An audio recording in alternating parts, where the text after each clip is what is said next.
कर रहा था कि मानव का ऐसा स्वभाव हो गया है कि उसको बहुत धन मिल जाए, ऐश्वर्य मिल जाए, बल मिल जाए, योग्यताएं मिल जाएं, तो उसे ऐसा लगता है कि ठाकुर जी की उसके ऊपर कृपा है। पर वो कृपा नहीं है, वो आपका प्रारब्ध है। आपके पास जो अति धन आया, आपके पास जो ऐश्वर्य आया, जो योग्यताएं आई, जो बल आया, वो आपके प्रारब्ध से आया आपके पास। ठाकुर जी की कृपा से तो सत्संग जीवन में आता है, ठाकुर जी की कृपा से तो भक्ति मार्ग जीवन में आता है, ठाकुर जी की कृपा से तो गौ सेवा का भाव चित्त में आता है, ठाकुर जी की कृपा से तो हरिजनों की, संतों की सेवा करने का भाव चित्त में आता है। नहीं तो महाराज अमेरिका में भारत से भी ज्यादा धनवान लोग होंगे, वो तो उल्टा सीधा खाते भी, उन पे भी भगवान प्रसन्न है जो इतना धन दे रहे हैं उनको। प्रारब्ध, प्रारब्ध से, प्रारब्ध कैसे होता है? कर्म से, कर्म से प्रारब्ध का निर्माण होता है। अब चाहे आप इसी जन्म का भोग रहे होंगे या कुछ पूर्व जन्म का भोग रहे होंगे, भोग आप प्रारब्ध ही रहे हो, लेकिन अपने इस प्रारब्ध के बीच में जो सत्संग के प्रति आपकी रुचि बढ़ती है, किसी को सुनने के प्रति आपकी रुचि बढ़ती है, अपने आप को बदलने की रुचि आप में बढ़ती है। कैसे बदलने में? एक श्रेष्ठ व्यक्ति बनने के लिए आपकी रुचि बनती है, वो ठाकुर जी की कृपा है।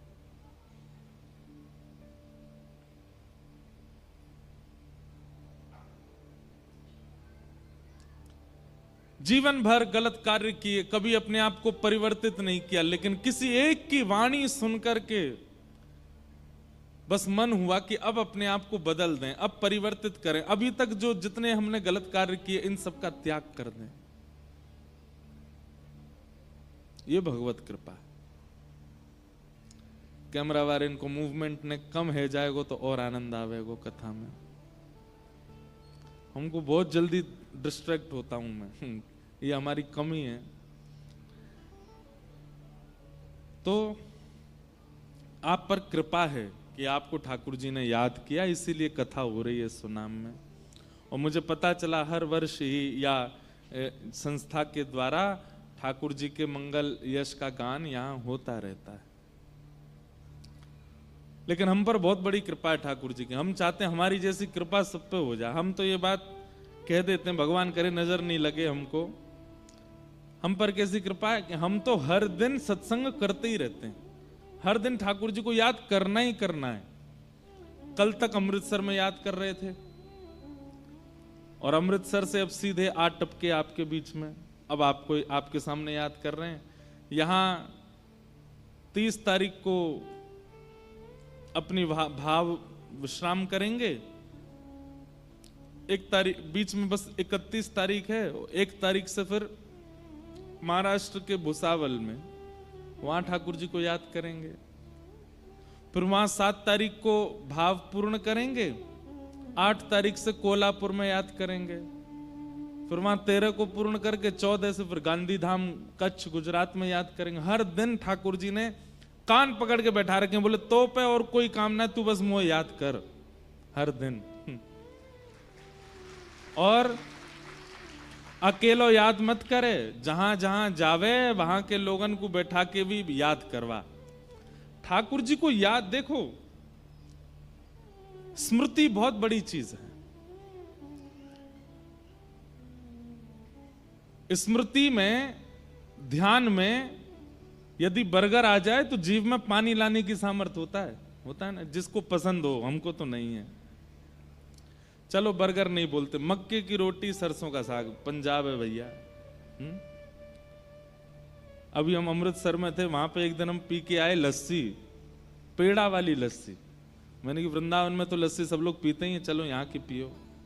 अब देखो स्मृति मात्र, सोचने मात्र से आपकी जीव में पानी आ जाता है।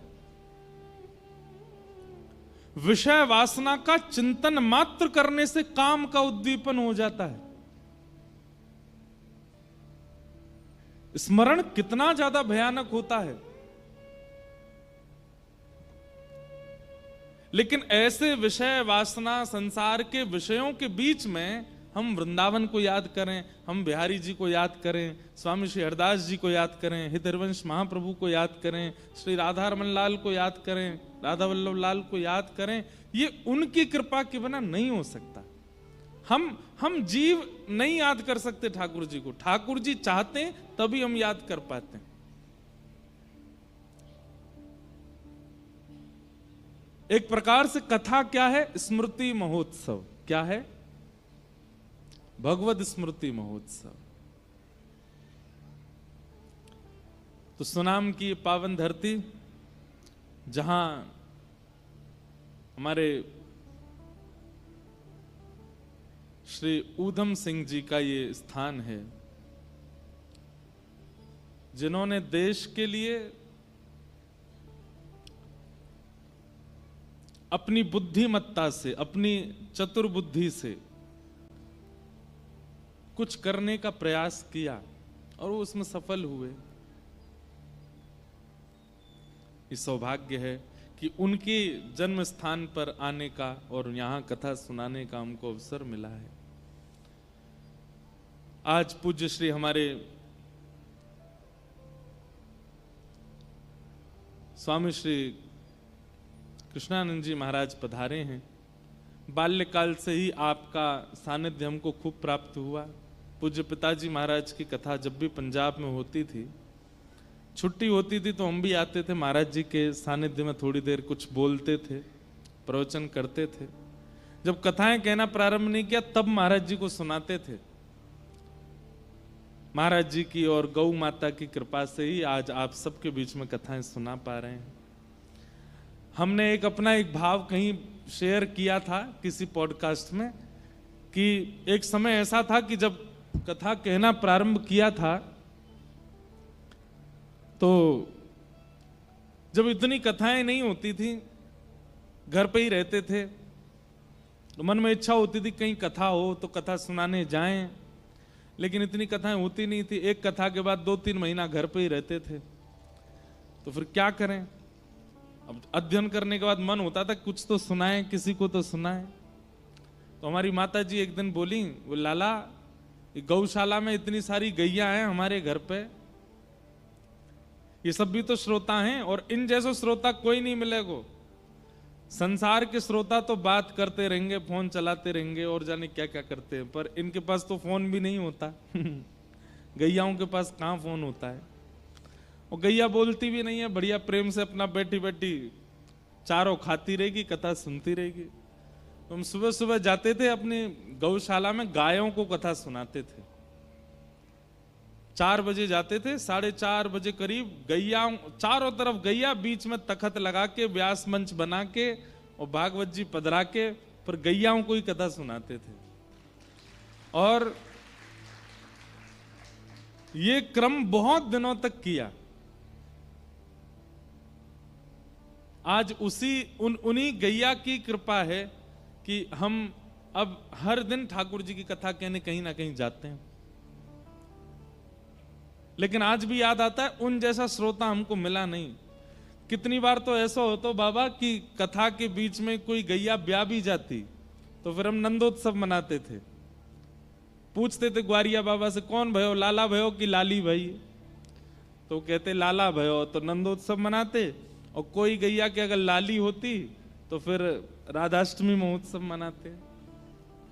और राधाष्टमी महोत्सव, अब जैसे यहाँ नंदोत्सव होता है तो चॉकलेट फेंकते हैं, टॉफी लुटाते हैं सबको।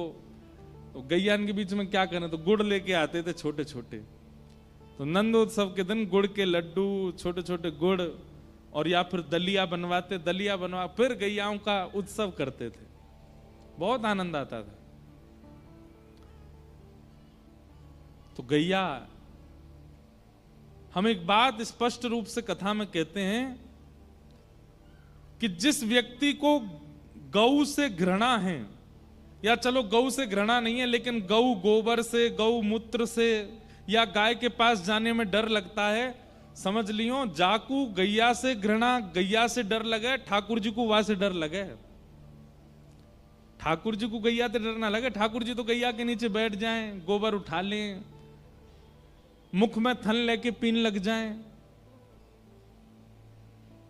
श्रीमद् भागवत में अगर सबसे ज्यादा प्रेम ठाकुर जी ने किसी से किया है तो वो गौ से किया है। ये इस बात का प्रमाण है कि अगर आपका प्रेम गौ से है तो ठाकुर जी का प्रेम आपसे है। लेकिन आपका प्रेम यदि गौ से नहीं है, आप खूब नाम जप करते हैं, तिलक लगाते हैं, कंठी पहनते हैं, एकादशी व्रत करते हैं, लेकिन गैया देखते ही आपको डर लगने लगता है, दूर दूर रहते हो, या फिर गौ गोबर गौ मूत्र से नाक बंद कर लेते हो, तो आप जब एकादशी करते हैं ठाकुर जी भी नाक बंद कर लेते हैं। बोले मेरी गैया के गोबर ते और गौ मूत्र से या को घृणा या ते मोह घृणा है। गैया लगे अति प्यारी जग पालन हारी, गैया लगे। ठाकुर जी को बहुत प्यारी लगती है गैया। लेकिन हम एक बात कहना चाहते हैं भैया, भक्ति केवल नाम जप में ही नहीं होती है, भक्ति केवल परिक्रमा से नहीं होती, भक्ति केवल हवन आदि यज्ञ करनों से नहीं होती है। हमारे इष्ट को जो प्रिय है उसकी रक्षा भी भक्ति है। आज हमने वृंदावन में, गोवर्धन में, 84 कोस ब्रजमंडल में वृक्षों को नष्ट कर दिया। हमारे बिहारी जी कितने दुखी होते होंगे। जिन कुंजन के नीचे ठाकुर जी ने पूरे ब्रजवासीन के संग लीला करी, उन कुंजों को हमने नष्ट कर दिया। लोग उसको भक्ति नहीं समझते। वृक्षों की रक्षा करना, वनस्पतियों की रक्षा करना, निकुंज कुंजों की रक्षा करना, ये भी भक्ति है। दूसरी, सब लोग इधर देखो, इधर देखो, ये काम की बातें हैं, इनको ध्यान से सुनिए आप। यमुना जी, हमने ठाकुर जी की हर प्रिय वस्तु को नष्ट कर दिया और हम चाहते हैं कि हमारे भजन से ठाकुर जी प्रसन्न हो जाएं।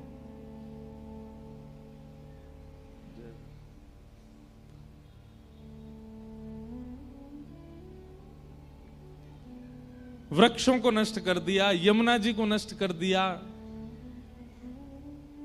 और अब गौ, वो भी नष्ट होती जा रही है। जिनकी रक्षा की जिम्मेवारी गृहस्थियों को होनी चाहिए, उनकी रक्षा की जिम्मेवारी संतों ने ले रखी है। ये दुर्भाग्य की बात है। राष्ट्र की रक्षा, गौ की रक्षा, वनस्पति वृक्षों की रक्षा, नदियों की रक्षा, मंदिरों की रक्षा, धर्म की रक्षा, इसका दायित्व गृहस्थियों के जीवन में होना चाहिए। पर गृहस्थी तान दुपट्टा सोते हैं। संत महापुरुष बेचारे सब जगह डोलते हैं कि भाई गैया बचाओ, यमुना जी बचाओ, ब्रज बचाओ, धामों को बचाओ, मंदिरों को बचाओ, तीर्थों को बचाओ। हमारी आपसे प्रार्थना है, यमुना जी को तो हमने हाल अजीब कर ही दिया, ब्रजमंडल में भी वृक्ष वल्लरी बची नहीं, कम से कम ठाकुर जी की गैया बचे। और पंजाब के लोग थोड़ा सा इसमें सजग हों। पंजाब बहुत अच्छा प्रांत है, समृद्ध प्रांत है, बस खान पान के मामले में कभी कभी युवा हमारे भटक रहे हैं, यहाँ के परिवर्तन कर रहे हैं, अपने घरों को छोड़ छोड़ के दूसरे धर्म को अपना रहे हैं, स्वीकार कर रहे हैं। ये सब हो रहा है क्योंकि गौ के गोबर से अब ये पृथ्वी वंचित होती जा रही है। इसलिए हमारी प्रार्थना है भैया, आप भी और अपने बच्चों से भी गौ सेवा का प्रकल्प करना प्रारंभ कीजिए।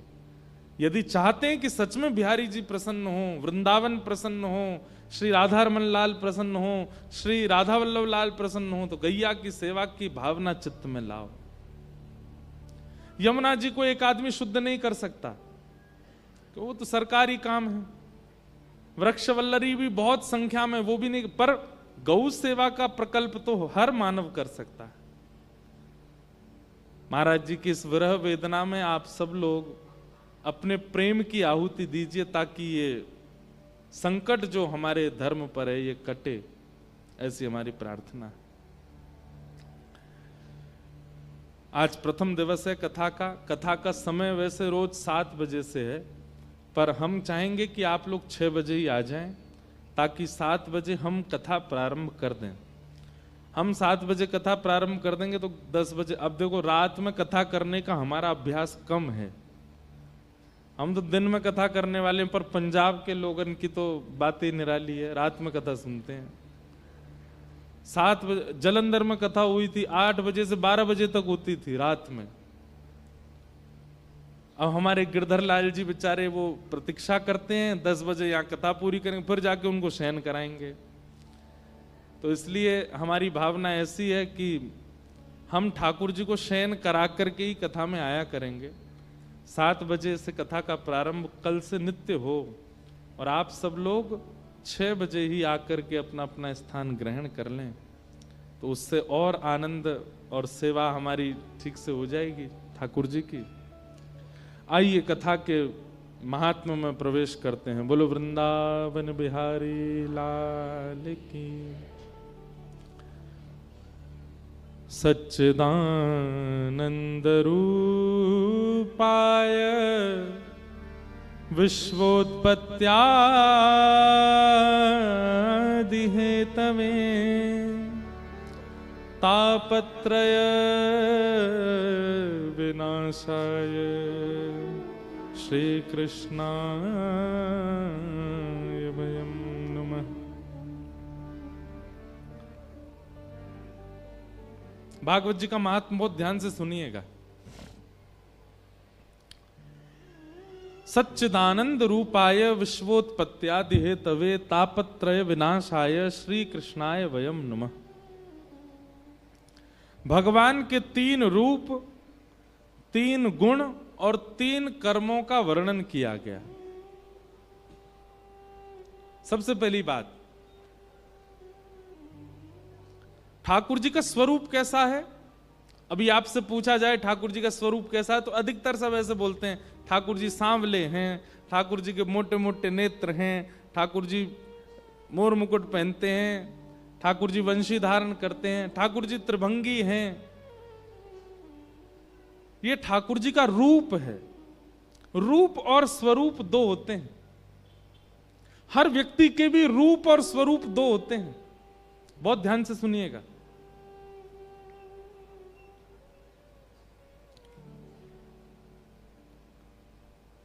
सबके लिए जो हम लोग धारण करते हैं वो स्वरूप है, और अपनों के लिए जो हम धारण करते हैं वो रूप है।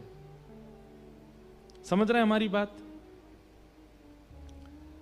आप अपने घर से निकलते हो तो घर में पहनने वाले कपड़े पहन के नहीं जाते। कोई कहे चलना मार्केट चल, अरे 2 मिनट दो, हम कपड़े, अरे ऐसे ही चल रहा, अरे ये घर के कपड़े ऐसे थोड़ी जाएंगे, थोड़े बदल के आओगे, दूसरे कपड़े पहनोगे, बाल बाल काटोगे, ज्यादा ही सजवे धजवे को होएगा तो पाउडर लगाओगे और आदि जो भी है। बाहर वालों के लिए आप क्या धारण करते हैं? स्वरूप। वो आपका वास्तविक नहीं होता, वो बनावटी होता है।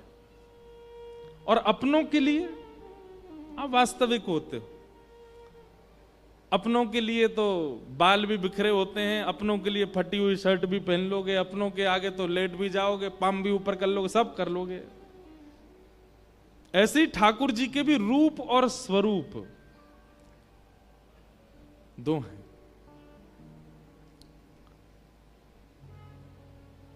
सबके लिए जो ठाकुर जी ने धारण किया है वो स्वरूप है, और अपनों के लिए जो है वो रूप है। कहीं पर ठाकुर जी ऐसे खड़े हैं, कहीं पर ठाकुर जी ऐसे खड़े हैं, कहीं पर शेषनाग पर पौड़े हैं। ये सब ठाकुर जी के स्वरूप हैं जो हमारे आपके पूरे विश्व के लिए ठाकुर जी ने धारण किए। कहीं ठाकुर जी शंख चक्र गदा पद्म चतुर्भुज रूप में खड़े हैं, कहीं ठाकुर जी 2 भुज में वंशी बजा रहे हैं। ऐसे ऐसे सुंदर मंदिर हैं। दक्षिण भारत में ठाकुर जी के श्री गुरुवायूर मंदिर है, वहां ठाकुर जी दोनों, एक हाथ कमर पर और एक हाथ ऐसे हाथ में डलिया लिए जाने, ऐसा कोई स्वरूप है। उडुपी श्री कृष्ण हैं। सब जगह अलग अलग स्वरूप हैं ठाकुर जी के। पंढरपुर में जाएंगे महाराष्ट्र में, वहां ठाकुर जी दोनों कटी पर हाथ धर के विट्ठल बन के खड़े हैं। वही वृंदावन चले जाओ तो ठाकुर जी वंशी बजा रहे हैं। आप सबके घर में जाके देखें तो नवनीत प्रिया, हाथ में मक्खन लिए ठाकुर जी लड्डू गोपाल हैं। ये ठाकुर जी का रूप नहीं है, ये क्या है? स्वरूप है। बहुत सावधानी से सुनिएगा। मेरा और आपका कर्तव्य क्या है? हमें स्वरूप दिखा है, अब इतना प्रेम दिखाना है, इतना स्नेह करना है, ऐसी भक्ति करनी है, ऐसा स्वभाव प्रकट करना है। अब ये स्वरूपधारी श्री कृष्ण हमें अपना रूप दिखाएं। बात समझ में आए तो ही ताली बजाई हो। जैसे मेहमान पहले दिन घर आता है तो सुबह सुबह जल्दी उठ जाएगा 6 बजे। घर के सब लोग बोलेंगे आप इतनी जल्दी उठ कर? नहीं, मैं तो ऐसे ही उठता हूं, 6 बजे ही उठ जाता हूं। चाय पियेंगे? हाँ, शक्कर कम डालना चाय। और भाई कितना बढ़िया मेहमान हमारा, कम शक्कर की चाय पीता है। एक पराठा ले लिया, एक और? नहीं नहीं, मैं एक में ही बहुत हूं। लेकिन जैसे जैसे मेहमान के दिन बढ़ते जाते हैं घर में, 6 बजे से 7 बजे उठने लगे, 7 बजे से 8 बजे उठने लगे, पता चली 12 बजे उठ के आए ऊपर से। क्यों? जब अत्यंत सामीप्य होने लगता है, जब अत्यंत प्रेम होने लगता है, जब थोड़ी घनिष्ठता होने लगती है, तो व्यक्ति अपने बनावटी रूप को त्यागने लगता है, फिर वो एक्चुअल रूप में आने लगता है। फिर वो जैसा है वैसा आपके सामने प्रकट करने में बिल्कुल लज्जा नहीं करता। आपने परोसा था 2 पराठा, वो जबरदस्ती एक और बना दो, हमको भूख लग रही है। जब नया नया आया था तब तो एक में ही काम चल रहा था, लेकिन अब प्रेम ज्यादा हो गया, इसलिए अब कह करके मांगा जा रहा है। ठाकुर जी हमारे घर आए हैं, 10 साल से सेवा हम कर रहे हैं, ऐसे ही बैठे हैं ठाकुर जी। इसका मतलब क्या है? अभी हमने ऐसा अवसर ही नहीं दिया कि ठाकुर जी घनिष्ठता अनुभव करके कुछ याचना करें। मीराबाई ने अवसर दिया, ठाकुर जी इतने घनिष्ठ हो गए, कह करके मांगते थे। ये पवाव। सूरदास ने अर्पित किया, ठाकुर जी कह करके मांगते थे। हितरवंश महाप्रभु स्वामी श्री हरदास जी महाराज, अरे कहां तक कहें, स्वामी श्री हरदास जी के चरित्र में एक इतना सुंदर वर्णन आता है। अब क्या आपने सामने बिहारी जी बैठा दिए, अब बार बार इन्हीं की याद आएगी। स्वामी जी का नियम था, स्वामी श्री हरदास जी ने जब बिहारी जी को प्रकट किया वृंदावन में, इधर देखो इधर देखो, देख के नहीं आए थे पहले, अब देख रहे हो, इधर देखो। तो स्वामी जी ने जब श्री बिहारी जी को प्रकट किया तो स्वामी जी का नियम था कि 56 भोग बनाते थे, और 56 भोग बनाकर के नित्य ठाकुर जी की रसोई, एक से एक सामग्री ठाकुर जी श्री बिहारी जी को सिद्ध होती थी। और उसके बाद नियम था कि 56 भोग की जितनी सामग्री बनी वो बिहारी जी के भोग लग जाने के बाद ब्रजवासियों को बटेगी, गैया को बटेगी, जलचर यमुना जी की मछलियों को बटेगी, वृंदावन के कुंज में रहने वाले पक्षियों को बटेगी, पशुओं को बटेगी, और फिर सबसे अंत में आने वाले दर्शनार्थी जो ब्रज से बाहर से आए उनको बटेगी। पर स्वामी जी स्वयं श्री हरदास जी महाराज वो स्वयं कितना पाते थे? तो भक्तमाल जी में वर्णन आता है कि स्वामी श्री हरदास जी महाराज ने अपने संपूर्ण जीवन काल में, बहुत ध्यान से सुनिएगा, स्वामी श्री हरदास जी महाराज ने अपने संपूर्ण जीवन काल में केवल 8 तोला चना खाए। कितने? 8 तोला चना। तुलवा के देखना 8 तोला कितना होता है। 56 भोग बनाते थे लेकिन स्वयं नहीं पाते थे। कोई कहता स्वामी जी आप प्रसाद लें, तो एक सीख लेकर के और खीर में डुबो के जितना सीख में आता उतना लेते थे बस। एक दिन स्वामी जी बैठे थे और श्री कुंज बिहारी लाल, आप देखने में एक ही स्वरूप है लेकिन वास्तविक में प्रिया और प्रियतम दोनों एक भय, तब श्री बिहारी जी प्रकट भय।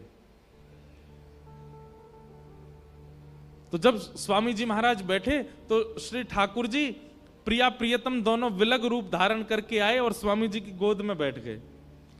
तो स्वामी श्री हरदास जी बोले, आज आप दोनों इतने शांत कायिक हो, चलो लीला करो, नेक नृत्य करो, नेक निकुंज में भ्रमण करो। तो किशोरी जी और ठाकुर जी दोनों बोले, स्वामी जी हम दोनों के मन में बड़ी पीड़ा है।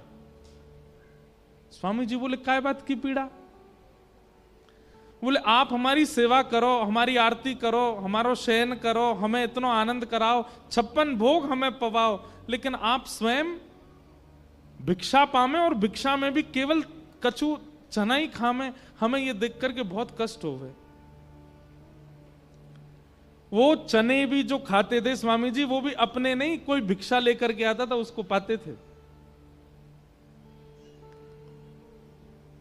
ठाकुर जी बोले, हमें बड़ो कष्ट हो गए, आप केवल थोड़े से चने खाते हो, इतना 56 भोग बनता, थोड़ा पा लिया करो आप भी। स्वामी जी बोले, जय जय, प्रसाद तो प्रसाद है, लेकिन मोए अपनी जीभ पे भरोसा ना है, और मोए अपनी नहीं, संसार के किसी भी व्यक्ति को अपनी जीभ पे भरोसा नहीं होना चाहिए। मोए बस ये भय लगे, आप सब ब्रजभाषा समझ रहे हैं ना, समझ रहे हैं ना? स्वामी जी बोले, मोए बस ये भय लगे कि कहीं मेरी जीव में प्रसाद पावे के बाद व्यंजन का सुख ना आ जाए, प्रसाद का सुख ना भूल जाऊं मैं। मतलब कहीं मैंने पेड़ा पायो और पेड़ा पाकर के कहीं मेरी जीभ में ये नहीं आ जाए कि पेड़ा कितनो स्वाद बनायो है, पेड़ा कितनो अच्छो बनो, या में मिष्ठान कितनो अच्छो, या में मावा कितनो अच्छो, या में दूध कितनो अच्छो, बल्कि ऐसा भाव आना चाहिए पेड़ा पाती कि आहा इतनो स्वाद है, ऐसा लग रहा है कि श्री ठाकुर जी ने अपनो अधरामृत मिश्रित करके दियो है। आप यदि इस प्रकार से भोग नहीं पाते हैं तो भोग पाने में भी अपराध माना जाता है। बहुत सावधानी से सुनिएगा। ठाकुर जी को निवेदित होने के बाद सामने थाल में प्रसाद आया, आपने दाल पाया, भाजी पाई, जो भी पाया, उसको पाते ही आपके मुख में आया, इसमें तो नमक कम है, इसमें तो नींबू कम है, तो वो प्रसाद के प्रति अपराध है। ठाकुर जी ने जैसो पायो, हमें भी वैसो ही पानो है।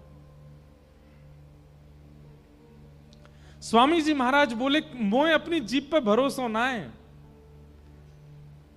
कहीं ये जीव व्यंजन को सुख ना लेने लगे, या हमारे जय जय मैं तो नेक चखूं और बाकी, या जीव को ये कोरे चना ही खवा करके मैं जिवा रहा हूं। किशोरी जी बोली, नहीं, हमें ऐसे सुख ना लगे, हमें बहुत पीड़ा होवे, और आप नहीं पाओगे तो फिर कल से आप भी 56 भोग पधराओ, हम भी नहीं पाएंगे। ठाकुर जी बोले, हम ये निवेदन कर रहे हैं, इतनो मत पाओ, पर नेक तो ले ले करो, कछु अन्न तो जान दे करो पेट में। स्वामी जी बड़े उदास है, बोले, दोनों प्रिया प्रियतम इतनी प्रार्थना कर रहे हैं और इतनी मनोहार कर रहे हैं, और मैं नहीं मानूं, ऐसा कैसे, ऐसा ये तो मेरे प्राण धन है, मेरे जीवन धन है, इनकी आज्ञा के आगे मैं अपनी इच्छा कैसे रख सकूं? स्वामी जी बोले, ठीक है, कल से मैं अन्न पाऊंगा। तो किशोरी जी इतनी खुश है गई, खुश है करके नृत्य करने लगी, नाचन लगी। स्वामी जी कल से अन्न पाएंगे। लेकिन स्वामी श्री हरदास जी तो स्वामी जी हैं, आपने कहा कियो, राजपुर के एक वैष्णव के यहाँ आटे की भिक्षा लेके आए, आटे की भिक्षा मंगाई और सूखे आटे में नेक यमुना जल मिला के वाकू माड़ करके बाकी छोटी सी बाटी बनाई, और वो बाटी सेक करके बाटी तैयार रह गई, और बिहारी जी के सामने गए और स्वामी जी बोले, देखो जय जय, मैं अन्न पा रहा हूं। किशोरी जी ठाकुर जी को देखें, ठाकुर जी किशोरी देखें, जे कहा पा रहे हो? बोले, ये बाटी है, आटे में यमुना जल मिला के मैंने बाटी बनाई है, नेक्सी से यह पाऊंगा। किशोरी जी बोले, जय हो स्वामी जी, घूम फिर के आए तो अपनी पे ही आए, नेक्सो सो आटो पा रहे हैं, वो भी इतनी सी बाटी रूखी सूखी सी बना, अरे इतने यहाँ में कछु साग तो कछु सब्जी, इतने व्यंजन बने यहाँ में तो कछु लो तो ठाकुर जी बोले, अरे श्री जी ये पा ही ना सके। स्वामी जी बोले, क्यों ना पा सकूं? बोले, आप हम दोनों उनको बिना भोग लगाए पाओगे नहीं, और या को भोग हमें पधराओगे नहीं। ये तो रूखी रूखी बाटी है, या को भोग लगाओगे हमें? स्वामी जी बोले, ना ना मैं आपको भोग ना लगाऊंगा। तो फिर कैसे पाओगे? तो स्वामी जी ने बाटी हाथ में ली और 7 बार ठाकुर जी पे उतार दी। बोले, आपकी जितनी अला बला, जितनी नजर मेरे कुंज बिहारी जी को लगी है, वो सब या बाटी में आ जाए। और 7 बार वो फेर करके नजर उतार करके बाटी पा गए। बोले, है गई प्रसादी? मेरे ठाकुर जी की नजर, मेरे ठाकुर जी की अला बला, कोई की कुदृष्टि आ गई होगी, सब आ गई बाटी में और मैंने प्रेम से पा ली। ऐसा अनुभव हमें क्यों नहीं होता? क्योंकि हमारे सामने ठाकुर जी स्वरूप धारण करके बैठते हैं, रूप नहीं।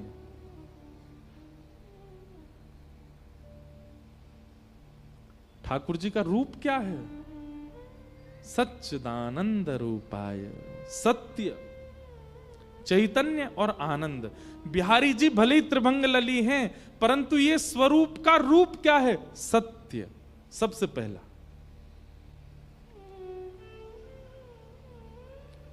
दूसरा चैतन्य और तीसरा आनंद। सच्चिदानंद रूपाय। उस भावना के बगैर यदि आप ठाकुर जी का अनुभव करने जाएंगे तो आपको स्वरूप ही दिखेगा, रूप नहीं दिखेगा।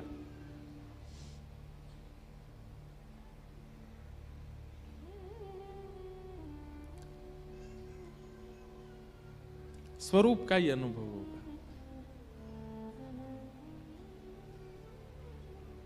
ठाकुर जी के प्रति सबसे पहले सत्य की भावना। साचो राधा रमण, झूठो सब संसार। सत्य स्वरूप तो केवल श्री ठाकुर जी, बाकी सब झूठे।